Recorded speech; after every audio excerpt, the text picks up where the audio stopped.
Now, in term of dia punya lineage tu ialah, we should have certain agenda to this, so that seboleh mungkin, to me seboleh mungkin, bare minimum semua mahasiswa UIA grad sebagai uni.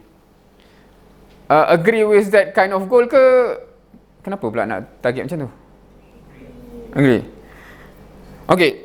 Have you ever see statistic of mahasiswa?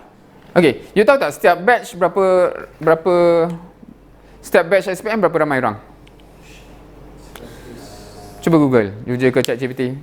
Setiap batch SPM latest ni berapa ramai orang?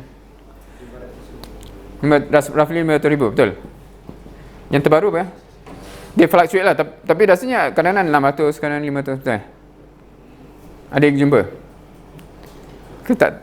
ChatGPT boleh jawab soalan tu? Tahun lepas 394,000. Ah, 300 je? 394,000. Ni yang baru ni? 2024. Oh, dia menurun Sebelum tu apa? Oh, dah ramai. Oh, ni kes orang yang dah malas nak belajar ni. 373. Ha? Ke pandemik yang ni? Tak ada kaitan? Ke ramai orang dah dah meninggal? Meningkat? Kalau 2019 ada? So, saya dah lama tak tengok statistik sebab last time bincang benda-benda ni 19,389. oh, roughly 400,000 lah Oh, interesting sebab I think 10 years back dia dalam 500-600,000. So, adakah budak-budak? Tapi I notice tak semua student sekarang ambil SPM pun kan? Dia ambil apa? SG apa?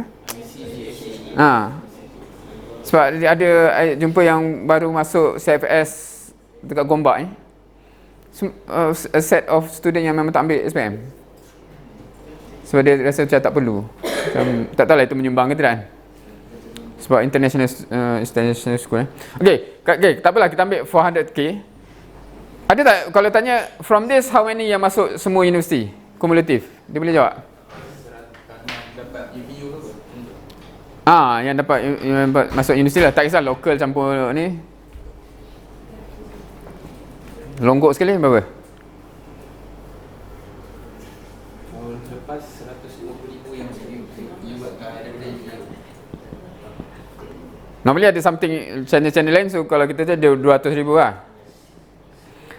So kalau kita kerja ni, maknanya half masuk universiti, half lagi pergi mana? Kerja. Kerja